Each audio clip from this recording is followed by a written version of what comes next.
네, 1부에 이어 2부도 우리 부동산 재개발 투자 관심은 많은데 어떻게 해야 될까? 그리고 특히 부동산 투자, 재개발 투자에 초보이신 분들에 대해서 좀 도움되라고 좀 짧게 잡아봤습니다. 제목은 재개발 투자에 대한 오해 그리고 올바른 지역 선택은입니다. 저는 여러분들이 정말 제대로 타이밍에 맞춰서 좀 제대로 투자했으면 좋겠고 또 투자에서 좀 여러분이 생각하는 기대이익이 좀 빨리 나왔으면 좋겠습니다. 그런데 이 재개발 투자만큼 카더라 통신이 많은 데가 없어요. 이 카더라 통신 때문에 투자하기가 많이 힘듭니다. 수 없는 카더라가 있지만 대표적인 카더라 이걸 잘 이해하시면서 투자를 했으면 좀 더 여러분이 의사결정을 잘할 수 있지 않을까 싶습니다. 첫 번째 카더라, 너무 오래 걸리네요. 대체 언제 입주하나요? 이 질문이죠. 많은 분들이 재개발, 재건축이 좀 빨리 입주하면 그때 돈 버는 줄 알아요. 이 재개발, 재건축 투자는요, 상당한 오랜 시간이 걸리죠. 10년, 15년, 20년 걸리는데 많은 사람들은 투자하자마자 빨리 아파트 만들어졌으면 좋겠다는 거예요. 그래서 그때 가격이 오를 줄 알아요. 그런데 재개발, 재건축 투자는 가격이 이렇게 안 오르다가 갑자기 아파트 지어고 나서 껑충 뛰는 게 아닙니다. 재개발 투자하시는 분들은 투자하고 계속 끝까지 가서 아파트 짓는 것까지 보려고 하시는 분도 있어요. 물론 좋습니다. 그런데 중간에 재개발 투자해가지고 돈 벌면 신혼부부 같은 경우 또는 아이가 있는 경우 또 자녀 학교 문제 고민하시는 분들 중간에 매각을 하시고 그 돈 보태고 저축한 돈 모아서 더 좋은 데로 갈 수 있으면 되는 거예요. 아파트든 재개발 투자든 그 어떤 투자든 돈을 많이 벌면 되는 거지 굳이 내가 투자해가지고 입주까지 가다 보면 오히려 기회를 상실시킬 수 있어요. 그래서 여러분들 재개발, 재건축 투자하시는 분들은 또 다른 전략을 계속 만들기 위해서 전문가의 좀 도움을 받으시기 바랍니다. 초짜들 잘못 만나가지고 계속 가고 물고 가다가 제가 봤을 때는요, 이 재개발 투자해가지고, 이 재개발 투자해서 내가 집 들어가서 살겠다고 생각하시는 분들 있잖아요. 그런 분들 집 짓는 거 못 보고 여생을 다 하시는 분들이 너무 많습니다. 그럴 필요가 없어. 어느 정도 오르면 또 갈아탈 수 있어야 되고, 좋은 데 살다가 또 여유 생기면 다시 또 투자할 수도 있는 거거든요. 그래서 너무 오래 걸리네에다 초점을 두시지 말고 가격이 상승할까요 말까요? 어느 단계가 언제 진행될까요가 중요합니다. 그래서 아파트는 재개발은요. 예정지 단계가 있고요. 지구 지정 단계가 있고요. 조합 인가 단계가 있고요. 그리고 사업시 인가 단계 있고요. 그리고 관리처분 단계, 공사 단계, 입주 단계를 거치는데 또 자세히 나눠보시면 약 한 40단계 정도가 나눠집니다. 근데 굵직하게 눈에 띄고 가격이 오르는 단계가 요 단계죠. 그래서 단계별로 가격이 껑충 올라가는 겁니다. 예정지 단계에서도 많이 오를 수 있고요. 조합 인가 후에 사업시 인가 단계에서 많이 오를 수 있고요. 안정적으로 짧게 한 4년 후에 입주하는 건 그만큼 비싸게 사는 거죠. 예정지 단계에서 4년 있다가 조합 인가나면 더 많이 오를 수도 있어요. 그런데 굳이 관리처분해서 비싸게 사가지고 입주까지는 덜 오를 수 있다는 것도 생각을 하셔야 됩니다. 왜? 아파트가 지어지는 걸 다 반영해서 시세가 오르기 때문입니다. 그래서 우리 시청자님분들은 너무 오래 걸리네요라는 것보다도 구역이 지정이 될까요? 다음 단계로 빨리 진행이 될까요? 그래서 단계별로 분석해서 투자할 수 있어야 됩니다. 그래서 단계별로 나누어서 생각하고 나누어서 투자하라. 이렇게 말씀을 드리겠고 많이 올랐다 하더라도 어떤 필요에 의해서는 매각을 하고 다른 지역으로 갈아탈 수도 있다. 그래서 그런 부분도 좀 생각하셨으면 좋겠고요. 두 번째 카더라. 동네에서 그러는데 이 지역은 빠지고 따로 진행한다 하던데요. 이건 그럴 수 있습니다. 이건 럴 수 있고 럴 수 없을 수도 있어요. 무슨 얘기냐? 어떤 지역에 이렇게 도로가 이렇게 있고요. 그다음에 이 도로가 있는데 어떤 지역이 이렇게 재개발을 해요. 그런데 여기 아무래도 도로 주변에 있는 지역들은 구역이 좋습니다. 새도 잘 나가고 그러다 보면 신축들이 드러날 수가 있어요. 그런데 뒤에 지역들은 별로 안 좋다 보니까 노후도가 맞아가지고 개발을 진행해요. 그렇다고 해서 요 투자를 꼭 보면은 여기 안에 가가지고 하려고 하는 경우가 있거든요. 천만에요. 이 구역에서 이 도로를 안 내주면 얘는 도로니 뭐니 이런 사정상 건축 허가를 제대로 못 빼기 때문에 동네가 망가질 수 있고요. 얘들이 이 앞에 있는 데를 빼고 가면 도시 미관상 뺄 수가 없는데도 빼진다고 얘기하는 경우가 있어요. 예를 들어서 뭐 원효로 같은데 원효로 3가 보면은요. 자기들끼리 나누고 쪼개고 준비위원회 아무런 정부 또는 구청으로부터 공식적 어떤 추진위원이나 승인받은 거 없는 사람들이 자기들끼리 동네를 가위치라고 막 하거든요. 그래서 여기는 신축이 있으니까 빼고 여기는 도로 지분이라 빼고 그러면 자기들끼리 짓잖아요. 아파트가 아주 엉망으로 그림이 나옵니다.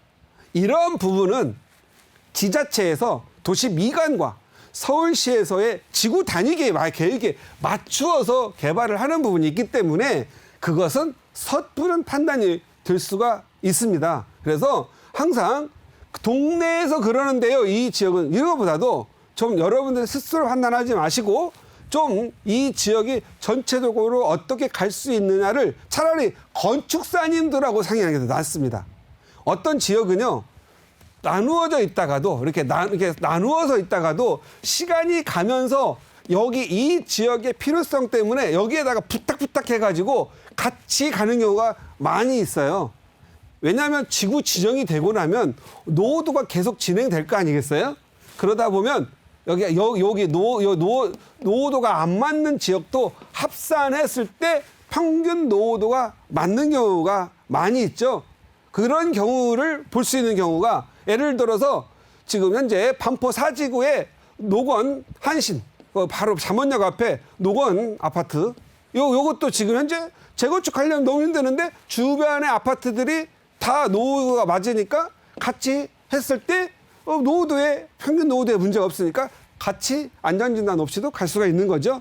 두 번째 지역 같은 성수동 같은 게 성수 1, 2, 3, 4 지역이면 동양아파트, 청구아파트, 현대아파트 안전진단 받지도 않았는데 같이 합쳐서 가지요. 왜? 한강 조망권이 깨지고 그냥 놔두면은 도시 미관, 개발에 대한 미관이 깨지고 도시의 효율성이 떨어지기 때문에 합쳐서 개발을 하라. 이런 거죠. 그래서 동네에서 하더라 하는데 뭐 빠진다. 이것은 여러분이 판단하지 마시고 동네 사람들이 몇몇 모여가지고 으쌰으쌰 해서 단톡방 만들어서 빼기로 해가지고 막 그려가지고 인터넷에 막 올려요. 아무런 자격도 없는 사람들이 그렇게 만드는 경우가 있어요. 그거에 속지 마시고 여러분들은 정확한 이해를 통해서 실속 있는 투자 오히려 구역이랑 한 대는 괜히 비싸고요. 아니라고 하는 더 싸가지고 전세도 높고 적은 돈으로 투자해서 나중에 돈을 더 많이 경우가 있습니다. 그다음에 세 번째 누가 그러는데 신축 빌라는 구역에서 빠진다는데요. 이건 가장 대표적인 헛소리에 해당되죠. 전체가 노후도가 맞아 갖고 있는데 어떤 지역은 일부가 신축이 이렇게 있어요. 신축이 일부가. 일부 신축이 있는데 어떻게 얘만 빼고 진행할 수 있겠어요? 지역 전체의 노후도를 보고 평균 노후도 3분의 2를 보고 하는 거지 얘를 가지고만 한다? 이건 아니라는 거죠. 여기 신축이 있어도 얘들에서 아파트 신축 예를 들어서 아파트 30층 짓는데 옆에 빌라가 하나 있어 신축 빌라가 있어 얘 빼고 갔죠. 그러면 여기 있는 일조권 얘 보호하기 위해서 30층 올라갈 거 5층밖에 안 올라가요. 이러면 전체에 대한 사업성이 엉망이 돼서 진행할 수가 없죠. 그래서 전체 노후도 평균만 보고 가는 거기 때문에 빼고 갈 수가 없는데 악의적으로 말하는 경우가 있어요. 뭐 이 사람들이 오히려 신축 빌라가 노후도를 까먹는 범죄자 그리고 마치 주택수를 불려서 아파트를 가져가는 건 있지만 또 순기능이 있어요. 기여하는 바는 호수 밀도를 올려줌으로써 오히려 정비구역을 좀 빨리 지정될 수 있도록 도와준 역할도 하고 있다. 그래서 무조건 아니다라고 하는 건 옳지 않고 동네 지역의 상황을 정확하게 파악하고 판단해야 된다. 물론 어떤 구역이 이렇게 구역이 있는데 이 지역에 신축 빌라만 여기만 많이 몰려 있는 경우에는 여기 재척하고 갈 수 있겠지만 이 재척하는 데가 위치가 안 좋은 데예요. 저 뒤쪽이거나. 근데 여기 앞쪽이 도로, 남양의 뭐 앞쪽에 도로에 경관을 미치는 이런 데는 신축이 아니라 지금 새 거라 하더라도 이 전체 공동을 이익을 위해서 무조건 포함시키려고 하겠죠. 그런데 안 좋은 지역은 버려도 되는 지역, 이런 데는 빼고 갈 수도 있다. 그래서 이건 좀 더 면밀한 분석을 통해서 결정해야 된다. 네 번째, 재개발보다는 가로주택 사업이 빠르고 좋다는데요. 물론 짧게 보고, 인생을 이렇게 짧게 보고 간다면은 그럴 수 있어요. 그러나 길게 본다면 재개발, 예를 들어서 가로주택 사업은 100세대, 보통 50세대 이렇거든요. 나홀로 아파트는 근본적으로 새 아파트에 대한 가격 상승이 있겠지만 장기적으로 가격이 많이 오르지를 않아요. 가로주택 사업을 할 때도 적어도 단지 규모가 150세대, 150세대 합쳐져서 그래도 한 300~400세대 이상 나오는 데가 좋은데, 가로주택 사업에 뭐죠? 정비 기반 시설들을 까먹는 존재들이죠. 정비해서 좋게 만들어야 되는데 자기들의 어떠한 좀 어떻게 보면 지역적 이익을 위해서 전체 재개발을 깨는 경우가 있어요. 제가 봤을 때는요, 가로주택 사업은 근본적으로 봐서는 전체 지역 가치를 소멸시키거나 오히려 상실시키는, 축소시키는 역할을 합니다. 가로주택 사업에서 잠시 이익을 보고 빠져나올지 모르겠지만 오래 그 동네에 살고 그 동네에서 오래 하려면 가로주택 사업은 저는 별로다. 그렇지만 가로주택 사업을 하더라도 최소한 300~400세대 이상 하는 곳들은 분명한 가치를 가져가기 때문에 투자를 해야 되지만 50세대, 70세대 만드는 가로주택은 안 하는 게 좋다. 오히려 이건 나중에 오히려 진짜 재개발, 그 동네 지역가치 오면은 저해연이 된다. 그래서 저는 재개발보다는 재개발보다는 가로주택 사업이 빠르고 좋다라는 것은 반대 의견 드리고요. 가로주택 사업은 잠시 벌 수는 있겠지만 얘는 나중에 재개발 가서 많이 버는 이러한 보다는 훨씬 낮게 벌기 때문에 가로주택 사업은 서울시의 사업에 좀 전체적인 도시 미관과 그다음에 주차장, 그다음에 공공시설, 자녀들을 위한 공원 조성 이런 쪽에 대해서는 역행하고 있기 때문에 좋은 것은 아니고, 가로주택 사업이 많은 곳은 나중에 안 좋은 지역적 선호도가 낮은 지역으로 갈 거다, 이렇게 보시면 될 것 같고요. 다음, 재개발보다는 재건축 사업이 빠르다는데요. 이것도 설입니다. 재개발과 재건축 사업은요, 결국은 가장 중요한 건 주민들의 동의고요. 그 다음에 도정법과 각 지자체의 조례에 의해서 요건을 맞춰가는 것입니다. 요건을 맞고 나면 투표로서 진행을 하죠. 그래서 지금과 같은 경우에는 재개발이나 재건축이나 지금 서울시에서는 클린업 시스템이라는 걸 운영해가지고 투명도를 높이고 있고, 그 다음에 일몰제를 적용함으로써 일몰제는 어떤 시간이 딱 지나서 그 기간 동안 안 하면 자동 해제시킵니다. 그래서 일몰제라는 걸 적용하고 있어서 제가 볼 때는 비리는 줄어들고, 그리고 일몰제에 대해서 순응해야 되기 때문에 사업은 빨라지고 있다. 그래서 서로 비견할 수 없고 주민들의 동의에서 가기 때문에 이것도 하나의 썰이다. 만약에 이게 썰이 아니다 한다면 음마아파트나 잠실주공 5단지는 이미 지었어야 되잖아요. 그런데 그보다 늦게 한 재개발, 재건축지들을 입주한 데가 너무 더 많이 있다라는 거죠. 그래서 이것은 꼭 그렇지는 않다. 그래서 이건 주민들의 의견에 대한 합의, 이런 부분이 중요한 거지, 굳이 재개발, 재건축 비교해서 빠르다, 늦다 말하면 안 된다라는 말씀을 드리겠고요. 그 다음, 빌라가 많아서 사업 진행이 어렵다라고 하는데, 제가 봤을 때는요, 빌라가 어느 정도 있어야만 호수 밀도도 맞추고, 그리고 노후도도 맞춰갈 수가 있어요.